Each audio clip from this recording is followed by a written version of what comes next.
네, 지금은 고인이 되셨지만요. 한국의 지성인이라고 감히 말할 수 있는 이어령 교수가 지성에서 영성으로라는 책을 인생의 마지막에 이런 책을 썼지 않습니까?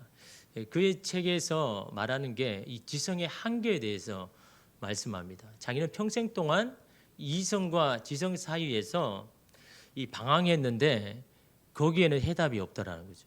인생의 참 진리, 뭔가 본질적인 어떤 해답을 얻기 위하여서 여러 책도 보고 연구도 하고 공부를 해봤지만 거기에는 해답이 없고 인간의 한계만을 느낄 수밖에 없었다라고 그렇게 이야기합니다. 그런데 그 해답을 찾기 위해서 이 삶 가운데 방황이 있었지만 그러나 그것을 통해서 하나님을 찾는 영성으로 나아가는 눈을 열게 되었다라고 그렇게 고백합니다. 그럼 뭘 이야기하는 겁니까?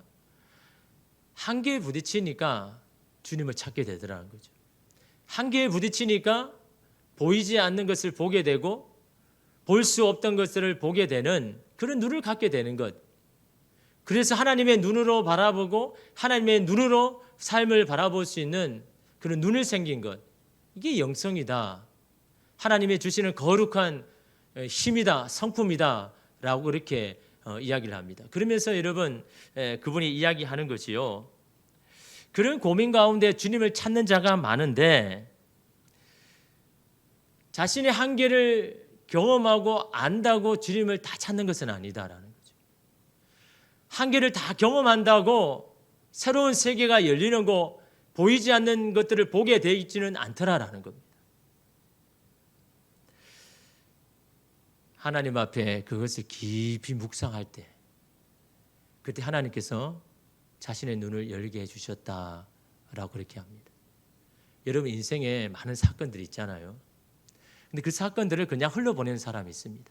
그냥 힘들어서 그걸로 끝내는 사람들이 참으로 많습니다. 그 사건을 통해서 내 한계를 분명히 봤음에도 불구하고 그냥 지나치는 사람들이 얼마나 많으냐라는 거죠. 그 한계를 드러내는 그 순간에 깊이 이 사건들을 묵상할 때 하나님을 알게 되는, 하나님을 깨닫게 되는 그 눈이 열린다라는 거죠.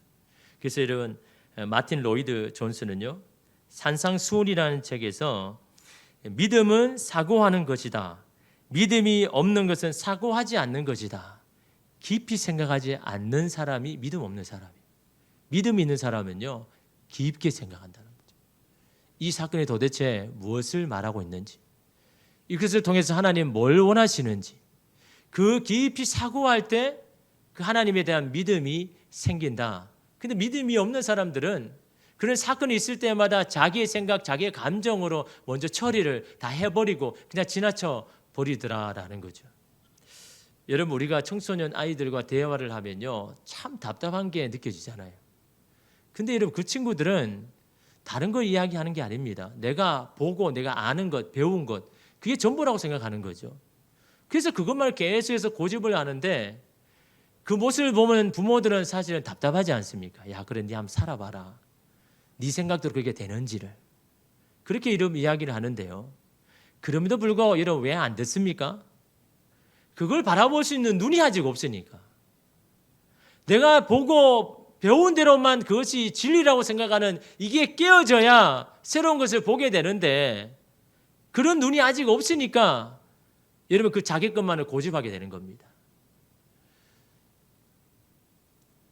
그런데 여러분은 그걸 어떻게 깨달았습니까? 여러분이 청소년 때 똑같지 않았습니까? 근데 그게 어떻게 깨어졌습니까? 삶을 살아보다가 실패하고 좌절하고 잘 안 된 것을 깨달으면서 내가 열심만으로 되는 게 아니구나. 내가 배운 대로만 산다고 이게 되는 게 아니구나라는 것을 여러분 삶 가운데 경험해 보니까 그거 알게 되는 거 아닙니까? 그때 여러분 눈을 뜨게 되는 거 아닙니까? 이런 마찬가지입니다. 우리 청소년들이요 그런 눈을 가질 때까지 좀 기다려줘야 되는 거죠. 물론 답답한 마음에 고민할 수 있죠. 이걸 좀 알면 좋은데 너 이거 모르니까 너무너무 안타까운 마음으로 아는데 아무리 여러분 이야기해도 여러분 그 눈이 여러분 깨지 아니하면요 그걸 받아들일 수가 없는 겁니다. 기다려야 되죠. 삶 가운데 직접 살아보고 부딪혀보고 실패도 해보고 넘어져도 보고, 그래서 여러분 삶이라는 게 어떤 것인지, 인생 가운데 하나님이 어떻게 역사하시는 건지를요, 그렇게 여러분 깨져봐야 여러분 알 수 있는 건 아닙니까? 그 가운데 여러분 우리가 깨닫게 되는 것이 바로 이 영성, 자신의 인간의 한계를 깨닫고 주님을, 예수 그리스도를 주로 고백하고 그 주님 앞에서 내가 하나님의 자녀라는 것을 알게 되고, 그래서 그것을 그렇게 살아가게 하는 이 영성의 힘. 그래서 영성은 어떤 형상이 아니라 힘이다라고 이야기합니다. 그 힘은 영향력이다라고 합니다. 내 실조만, 내 삶만 변화시키고 각성시키는 것이 아니라 내 주변의 모든 사람에게 영향을 끼칠 수 있는 것, 이게 영성, 이게 힘, 영향력이다라고 말씀하고 있는 겁니다. 그런데 이 영성의 힘은 어디서부터 오냐라는 거죠. 이 영성이 있느냐 없느냐에 대해서 따라서 여러분의 신앙의 배를 지킬 수 있느냐 없느냐라는 것이 결정이 납니다. 이 영성의 힘은 어디서 올까요? 바로 그리스도와의 연합에서 옵니다. 연합이라고 하니까 좀 어려운 말이죠. 하나 되는 것, 깊은 관계로 들어가는 것. 여러분, 내가 누군가의 관계가 깊어졌다라고 말할 때 어떻게 하면 깊어집니까? 여러분 가까이 있는 사람이나 아니면 주변에 있는 사람과 관계가 너무너무 깊어져서 내가 막 이렇게 말해도 저는 그대로 알아듣고, 그런 깊은 관계 어떻게 형성이 됩니까? 믿음과 신뢰가 쌓여야죠. 믿음과 신뢰가 쌓이면요, 다 마음을 열게 되어 있습니다. 그리고 그것들을 다 고백할 때 관계가 깊어지는데, 믿음과 신뢰가 쌓이는 게 아니라 불신이 쌓이고 얼심이 쌓이면요, 서로 마음을 닫아버리죠. 관계가 깊어질 수가 없는 겁니다. 믿음과 신뢰가 쌓여야만 관계가 깊어지는 것처럼 예수님과의 관계도 마찬가지입니다. 예수님에 대한 믿음과 신뢰가 있어야 깊은 관계에 들어가지, 이것이 없으면요, 깊은 관계에 들어갈 수가 없는 겁니다. 그런데 이 깊은 관계로 들어가게 하는 게 뭐냐? 그것이 바로 말씀에 순종하고 말씀대로 행하는 것. 이게 깊은 관계 가운데로 들어가게 하는 것. 왜요? 말씀에 순종했을 때 하나님이 역사하는 것을 보게 되니까요. 말씀에 순종했을 때 그 말씀이 나에게 실제하는 말씀이 되니까요. 살아서 움직이는 말씀, 내 말씀이 되니까. 그럴 때 여러분의 삶에 놀라운 변화가 일어나고 내 실존이 바뀌는 그런 여러분의 영향력, 힘, 말씀의 영향력이 되는 겁니다. 여러분, 말씀을 다 듣는다고 말씀의 변화가 일어납니까? 여러분, 여기 성경책에 있는 말씀이 로고의 말씀, 기록된 말씀 아닙니까? 이 로고의 말씀 읽는다고 다 삶의 변화가 일어납니까? 아니죠. 제가 이 말씀을 가지고 여러분 가운데 선포하는 이 캐리그마의 말씀, 이 말씀을 선포한다고 여러분 다 달라집니까? 아니죠. 나에게 주시는 말씀으로 인정하고 받아들여야 되는 겁니다. 이 말씀 되는 대로 내가 믿습니다. 그래서 그 말씀대로 따르겠습니다. 그 말씀대로 행하겠습니다라고 결단할 때, 그때 그것이 내 말씀이 되는 겁니다. 내 실존을 변화시키는 말씀의 능력이 여러분 되는 겁니다. 왜 말씀에 읽어도 여러분 그 능력이 없습니까? 말씀을 인정하고 받아들이지 않으니까. 내 이성과 지성으로 잣대로 한계를 꺼버리니까. 그 말씀이 여러분의 삶 가운데 역사할 힘이 없는 겁니다. 그 말씀을 인정하고 받아들이고 그 말씀대로 살아낼 때 그 말씀이 실제하는 말씀, 그 약속의 말씀이 여러분이 되는 겁니다. 여러분, 이스라엘 백성이 출애굽에 나와가지고 강을 2번 걷죠. 여러분, 홍해를 건널 때는 어떻게 했습니까? 기다렸잖아요. 잠잠히 하나님 하실 것을 기다려라. 그 기다렸더니 여러분 홍해의 길을 열어가지고 여러분 거기로 들어갔죠. 왜 그랬을까? 한번 여러분 고민해 봤습니까? 요단강을 건널 때는 그렇게 안 하지 않았거든요.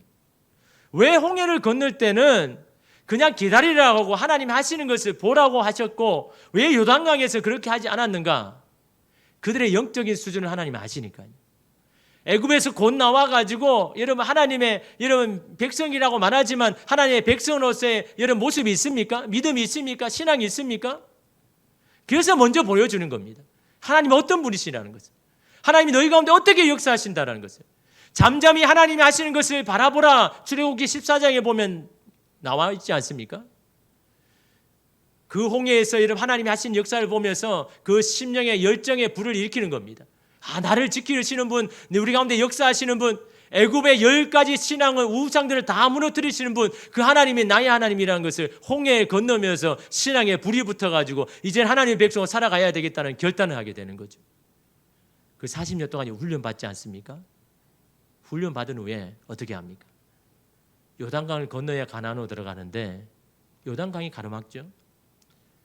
그때가 요단강이 범람하는 시기, 도저히 그냥 걸음으로 지나갈 수 없는, 그럼에도 불구하고 거기를 건너야만 되는 그런 상황입니다. 그때는 여러분 하나님께서 여호수아를 통해서 뭐라고 이야기합니까? 먼저 제사장이 앞서라. 벗개를 짊어들고 먼저 요단강 앞으로 먼저 나아가라. 먼저 말씀에 순종하라고 하잖아요. 말씀대로 한번 해보거라고 하죠. 이제는 여러분 40년 동안 훈련 받았으면 이제는 말씀에 순종하고 말씀에 따르는 그것을 해야 된다라는 겁니다. 그럴 때 어떠십니까? 제사장이 여러분 그 말씀을 믿고 따르고 그 요단강에 발을 대는 그 순간 요단강에 물이 말랐다라고 이런 말씀하고 있지 않습니까? 말씀이 실제하여서 그들의 눈으로 보게 하지 않습니까? 뭐를 통해서요? 말씀을 따르는, 말씀을 순종하는 그것을 통해서 말씀대로 되어지는 것을 그들이 깨닫지 않습니까? 그걸 통해서 뭘 하기 위해서요? 하나님에 대한 믿음과 신뢰를 갖게 하기 위해서. 이 가난에 들어가도 이 하나님을 잊어버리면 안 된다. 이 하나님만 붙들며 나아가라. 여러분 우리는요 인생의 성을 쌓을 때 얼마나 허물었다가 세웠다가 허물었다가 세웠다가 허물었다가 할 때가 얼마나 많습니까? 왜 그렇습니까? 잘 할 때는 막 세웠는데 한순간에 여러분 허물어지죠. 이제는 그걸 좀 중단할 때가 되었지 않습니까? 언제까지 세웠다가 허물고 세웠다가 허물고 하겠습니까? 왜 허물어지는 겁니까? 그것을 지탱해낼 힘이 없기 때문에, 그것을 버텨낼 힘이 없기 때문에 여러분 무너지는 건 아닙니까? 오늘 말씀도 여러분 그겁니다. 동일한 말씀이죠. 너희에게 이 신앙의 집을 버텨낼 수 있는 힘이 있느냐? 그걸 예수님께서 이런 말씀하고 있는 겁니다. 근데 여러분 이 말씀이 왜 그렇게 중요합니까? 여러분 5장에서 마태복음 5장에서부터 산상수훈의 말씀이 나오죠. 예수님께서 친히 산에서 제자들에게 말씀하는데 여러분 5장에서 나오는 그 말씀이 정말 주옥과 같은 말씀 아닙니까? 야, 정말 너무나 좋은 말씀 아닙니까? 그 말씀의 마지막 결론에 해당하는 부분이 오늘 말씀입니다. 오늘 이 비유의 말씀입니다. 그러니 여러분 이게 얼마나 중요합니까? 이 말씀을 여러분 그냥 넘겨서는 안 되는 겁니다. 산상수훈에 정말 너무나 좋은 말씀을 했는데 그 말씀을 듣는 것으로 끝나서는 아무 소용이 없다라는 겁니다. 이 말씀이 너의 말씀이 되기 위해서는 이 비유의 말씀을 듣고 지혜를 가져라 라고 말씀하는 겁니다. 오늘 말씀이 어떤 비유의 말씀입니까? 여러분 잘 아시는 말씀이죠. 반석 위에 세운 사람과 모래 위에 세운 사람, 이 두 사람의 차이는 지혜로운 사람인가 어리석은 사람의 차이라고 말하죠. 이게 그렇게 여러분 중요한 겁니다. 여러분 아동부 때 유치부 때 들었던 얼마나 많이 들었습니까? 뭐 그림자를 통해서 모래 위에 세운 집, 반석 위에 세운 집.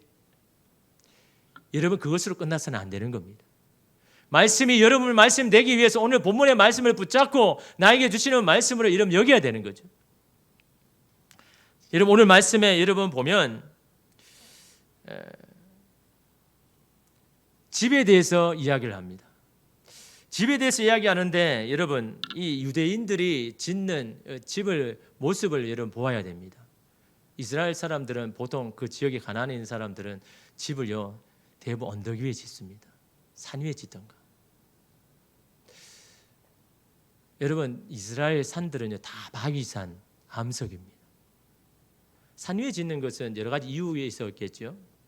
홍수가 일어날 때 대비해서 아니면 워낙 여러분 주변에서 이 침략을 많이 하니까 방어하기 위해서 언덕에 이렇게 산 위에 평지에서도 언덕 위에 짓습니다. 근데 여러분 거기 짓는 곳이 다 바위입니다. 여러분 집을 지어본 사람은 아마 별로 없겠죠. 근데 집을 짓는 모습을 봤지 않습니까? 땅을 파야죠. 기초를 세워야 되죠.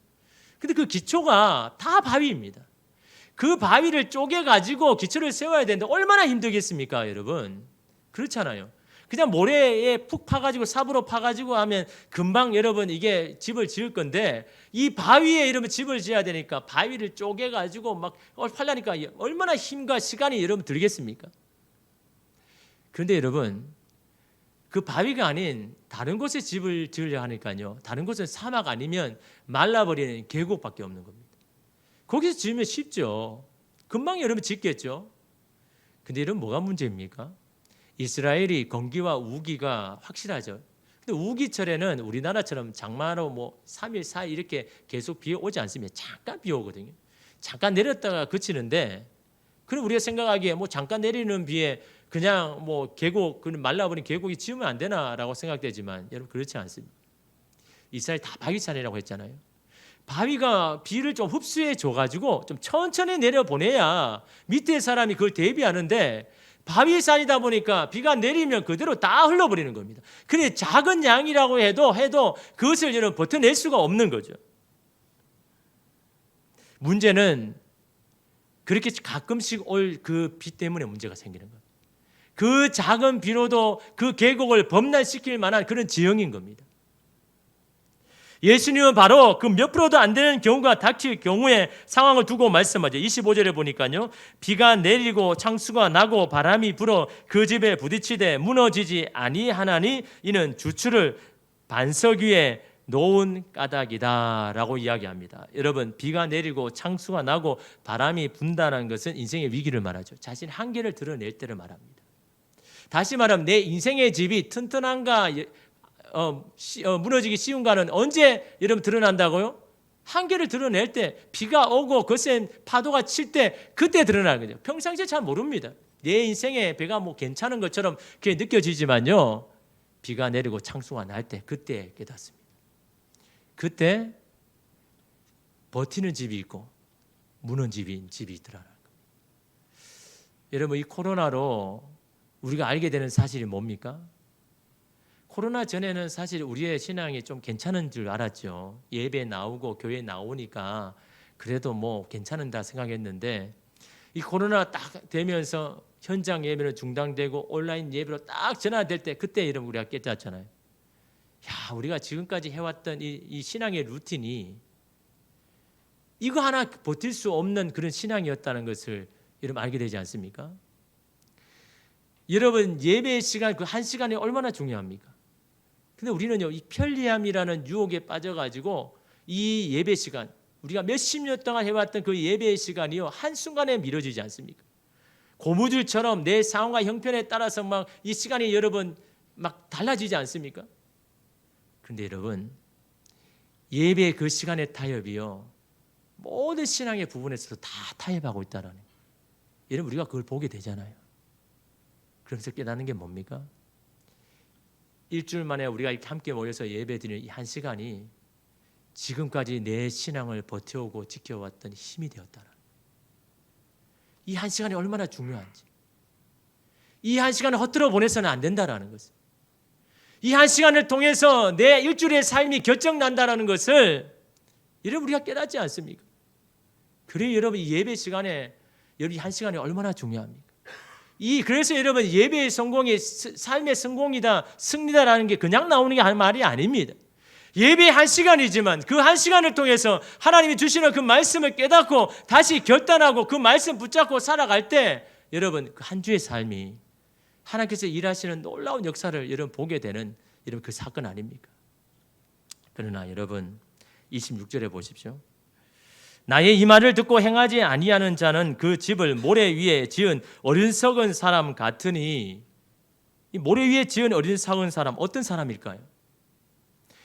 여러분 한번 보십시오. 하나님을 믿지 않는 사람이 아닙니다. 여러분 말씀을 듣지만 행하지 않는 사람 다시 말하면 행여나 나에게 그런 위기가 찾아올까 싶어서 안이한 마음으로 신앙생활을 하는 사람 평소에 그렇게 말씀을 읽고 묵상하고 기도하라고 해도 나중으로 미루는 사람 또한 그것의 필요성을 느끼지 못하는 사람 바로 이런 사람이 모래 위에 짓는 사람입니다.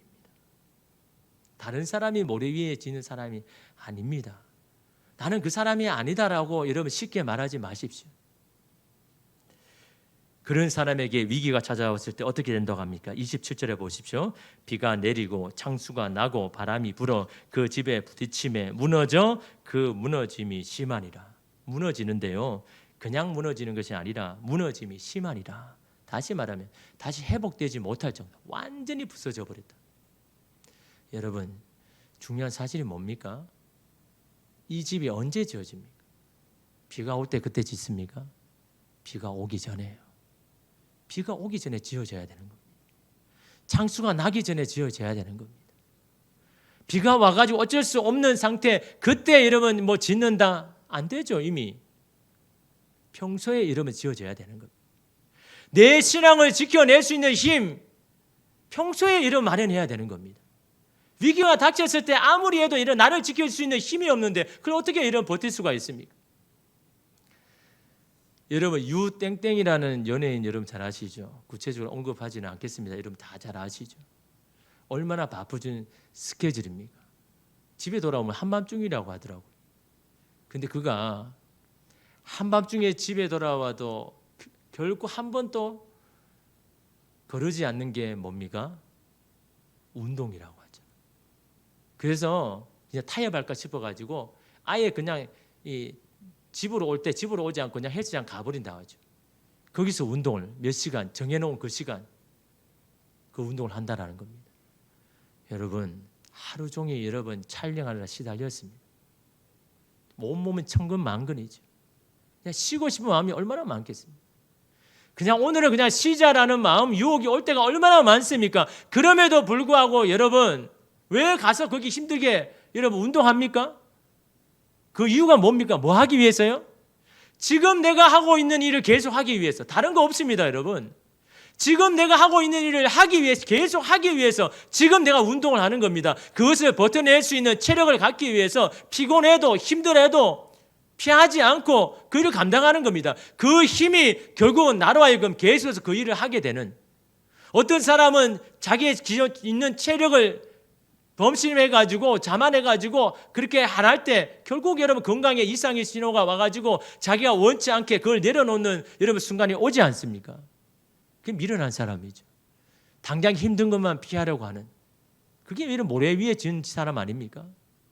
힘들어도 지금에 있는 이것을 계속하기 위해서 운동하고 체력을 기르는 것, 신앙도 마찬가지입니다.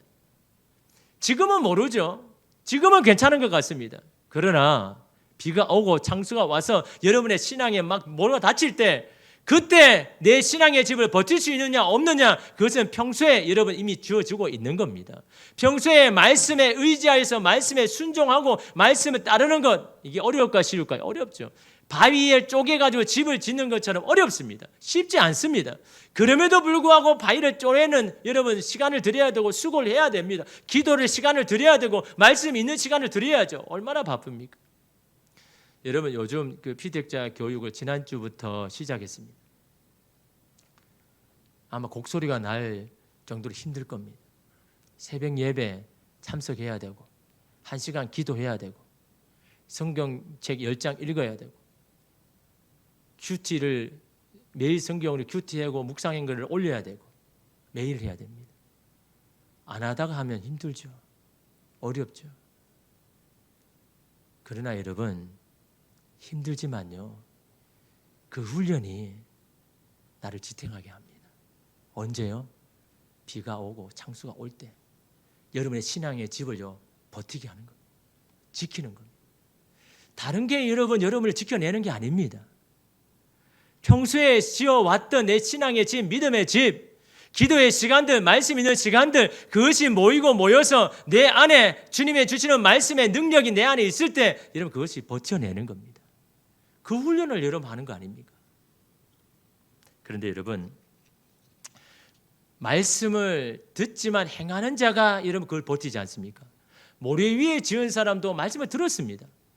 반석 위에 지은 사람도 나의 말을 다 들었습니다. 예수님 말씀을. 결정적인 차이는 여러분 그 말씀을 듣고 행하느냐 안 행하느냐의 차이가 여러분 큰 차이를 여러분 말하지 않습니까? 안 듣는 사람은 아예 그 생각도 안 하죠. 들었지만 그 말씀을 행하는 자가 이런 반석 위에 세운다라고 말씀하는데, 여러분 왜 우리가 말씀을 들었는데 말씀대로 행하기가 이렇게 어려울까요? 그 이유가 뭐겠습니까? 우리가 항상요 하나님보다 먼저 자꾸 앞서서 하니까요. 불안하다고, 염려한다고, 걱정스럽다고. 주님보다 먼저 행하니까요. 먼저 결정해버리니까, 먼저 선택해버리니까. 하나님이 역사하실 공간이 있습니까? 여러분이 먼저 선택해버렸는데, 여러분이 먼저 결정해버렸는데, 두렵다고, 떨린다고. 그럴 때 여러분 어떻게 해야 됩니까? 주님을 기다려야죠. 뭐 한순간에요? 말씀을 행한 후에 기다려야 되는 겁니다. 하나님 하실 것을 기다려야 돼요. 그래야 하나님의 놀라운 역사를 여러분 보지 않습니까? 이사야 30장 18절 말씀에 그러나 여호와께서 기다리시나니 하나님께서는 때를 기다리십니다. 이는 너희에게 은혜를 베풀려고 하나님이 기다리시는 겁니다. 여러분의 기도를 안 들어주시는 것도 아니고 하나님께서 여러분들을 여러분 내버려 두시는 것도 아닙니다. 이는 너희를 긍휼히 여기려 하심이라 대저 여호와는 정의의 하나님이심이라 그를 기다리는 자마다 복이 있도다. 주님을 기다리는 자마다 복이 있다고 말씀합니다. 말씀을 따른 후에요. 말씀대로 순종한 후에 주님의 하실 것을 기다리는 겁니다. 기다릴 때 하나님의 때에 여러분 하나님의 하시는 놀라운 역사를 보게 되는 겁니다. 여러분을 가정을 위해서 여러분 말씀대로 행합니까? 당장에 여러분 변화가 없더라도 계속 해야 되는 겁니다. 그 한 후에 하나님이 하실 것을 기다려야죠. 하나님의 뜻을 하나님이 이루셔야 되는 건 아닙니까? 여러분이 이루는 게 아니잖아요. 그러면 여러분 하고는 기다려야죠. 금요기도에 잠깐 여러분 마음을 나누었지만요. 오늘 이 시간도 저와 여러분이 함께 좀 마음을 나누고 싶은 것은요. 제가 5년 전에 기도하는 가운데 하나님께서 라오스에 관한 마음을 주셨습니다. 라오스에 대한 선교에 대한 마음을 너무 강하게 주셔가지고 그래서 제가 하나님 앞에 여쭈어봤죠. 주님, 저는 라오스에 대해서 전혀 생각도 안 했고 라오스 선교를 도와줄 사람은 저는 아무도 없고 연관된 사람도 없는데 이거 라오스의 마음만 주시고 제가 어떻게 해야 됩니까? 만약에 하나님의 뜻이라면 하나님이 제게 주신 말씀이 맞다 그러면 그렇게 할 수 있도록 하나님이 길을 열어주십시오. 하나님이 아시는 사람을 붙여주시든지 뭐 그렇게 하시든지 그 주시면 제가 하나님이 주신 마음인 줄 믿고 그렇게 하겠습니다. 라고 그렇게 기도한 후에 며칠 지난 후에요. 생각지도 않는 사람을 통해서 라오스 선교사님이 아니라 태국에 있는 선교사님을 소개받았습니다. 근데 이 선교사님은 태국에서도 선교를 하고 라오스에도 선교를 하는 겁니다. 그래서 라오스에 있는 그 형제들을 태국에 데려와 가지고는 그 태국에서 그 선교 센터에서 성경 공부를 시키고 신학 공부를 시켜 가지고 다시 라오스로 보내는 겁니다. 왜냐하면 라오스는 현지인 외에는 선교사는 선교를 하지 못하거든요. 현지인들만 가능합니다. 그 현지인들을 이렇게 교육시키는 일을 이분이 한 겁니다. 그러니까 저는 어떻습니까? 태국 선교이지만 선교사님이지만 라오스에 선교를 하신다는 거 얼마나 여러분 기쁩니까? 왜요? 기도를 했으니까. 그래서 여러분 먼저 기도해야 할 이유가 바로 거기에 있는 겁니다. 기도하지 않고 그냥 여러분 누구를 소개받았다. 그냥 우연히 셌다고 생각하겠죠. 아니잖아요. 저는 분명히 기도했습니다. 하나님의 뜻이라면 하나님이 열어주셔야 됩니다. 그러면 제가 하나님이 주신 말씀인 줄 믿겠습니다. 그래서 여러분 그 라오스 선교사님, 태국 선교사님을 이렇게 소개받고 급하게 이 비전 트립을 준비했죠. 선교를 하기 위해서 그 전에 가서 봐야 되잖아요. 어떻게 선교할지를. 그 8명과 함께 태국의 우본이라는 작은 도시에 경유를 해가지고 도착했습니다. 그 우본에서 그 선교사님을 만나고 이제 그 라오스 국경을 넘는데 그 라오스 국경을 넘어가서 우리가 가는 게 이 팍세라는 지역입니다. 팍세. 저는 뭐 들어보지도 못하고. 제가 생각하기에는 선교사님 그래도 이 라오스 선교하려면 비엔티엔 수도에 가서 선교를 해야 되는데 전혀 듣지 못한 이 팍세라는 곳에 선교를 한다고요? 그 혹시 비엔티엔 우리가 혹시나 갈 수 있습니까? 제 마음에 항상 그게 그래도 비엔티엔 가야 선교 안 되겠나라는 제 이 고집이 있었는 모양입니다. 그래서 그렇게 이야기를 하니까요. 여기서 목사님 12시간을 버스 타고 가야 됩니다. 비행기 타고 가지 않으면 갈 수 없습니다. 그 현재는 이제 우리의 일정은 도저히 갈 수 없는 일정이죠. 하나님께서 이 팍세로 가라 하면 하나님의 뜻이 있겠지라고 생각해서 그 선교사님과 함께 그 팍세라는 지역의 국경에 넘어갔습니다. 가서 현지인들을 만나가지고 관계자를 만나가지고 그 선교를 어떻게 할까라고 이렇게 생각을 한 거죠. 근데 찾아가는 교회마다 그 학교마다 아무도 없는 겁니다. 관계자를 만날 수가 없는 거예요. 분명히 선교사님이 며칠 전에 약속을 했거든요. 한국에서 목사님이 오는데 우리 선교를 미리 보고 어떻게 할지를 보려고 오는데 여러분 만나셔서 말씀해 주셔야 됩니다라고 약속을 다 했거든요. 근데 갔는데 한 사람도 못 만납니다. 가는 곳마다 부재 중입니다. 4군데를 갔는데요, 아무도 못 만났습니다. 그냥 이틀 동안 그 우본이라는 지역 시내만 그냥 돌아다니고 그냥 본 거죠. 얼마나 낙심이 되는지. 하나님 마음을 주시고 길을 열어주셨으면 뭘 선교라도 하게 해야 되는 건 아닙니까? 아니 이렇게 아무것도 없이 돌아가야 됩니까? 이게 헛성 세월 이 시간을 보내야 되는 겁니까? 라고 아무것도 이름 가지지 않고요, 한국으로 돌아왔습니다. 근데 제 마음에는 그런 기도를 하죠. 하나님 분명히 라오스에 마음을 주셨으면 하나님의 뜻이 있을 텐데 도대체 하나님의 뜻이 뭡니까? 하나님의 계획이 뭡니까? 그렇게 이름 기도하는 중에 저희가 3년 전부터 그 라오스 비엔티에서 선교하는 우리 그 선교사님, 우리도 3년 전에 갔지 않습니까? 그래서 라오스 선교를 하는 그 선교사님이 올 초에 전화가 온 겁니다. 목사님, 제가 선교지를 변경될 것 같습니다. 제가 거기서 선교를 해야 되는데 이 팍스라는 지역에 가서 선교해야 될 것 같습니다. 그 팍스라는 말을 주시는데요, 제 마음이 감동이 막 오고 뛰는 겁니다. 이거 제가 5년 동안 기도했잖아요. 하나님 그 팍스를 보게 해주셨는데 하나님 뜻이 뭡니까? 그런데 여러분 5년이 지난 후에 이 성교사는 원래 비엔틴에서 여러분 사실은 수도에서 선교를 하고 있었고, 또한 여러분 자기가 계획한 것은 5시간 이 북쪽으로 올라간 그 시골에서 하기로 이미 다 뭐 이야기도 되었고 계약까지 하려고 많은 그런 순간입니다. 그런데 갑자기 여러분 그게 스탑이 되고 변경이 되고 그 팍스라는 지역에 거기에 있는 학교 부지 유치원 사역 거기를 예수전도자에서 그냥 맡긴 겁니다. 당신이 맡아서 하라고. 예수전도자는 무조건 순종이거든요. 기도하고 주시면 그대로 가야 되는 겁니다. 그 계획 다 내려놓고 그 팍스의 지역으로 간다고 하는 겁니다. 예, 저는 여러분 그 팍스라는 말을 들었을 때요, 막 마음이 뜨거워집니다. 하나님, 5년이 지나서 이렇게 하나님께서 이루시는군요.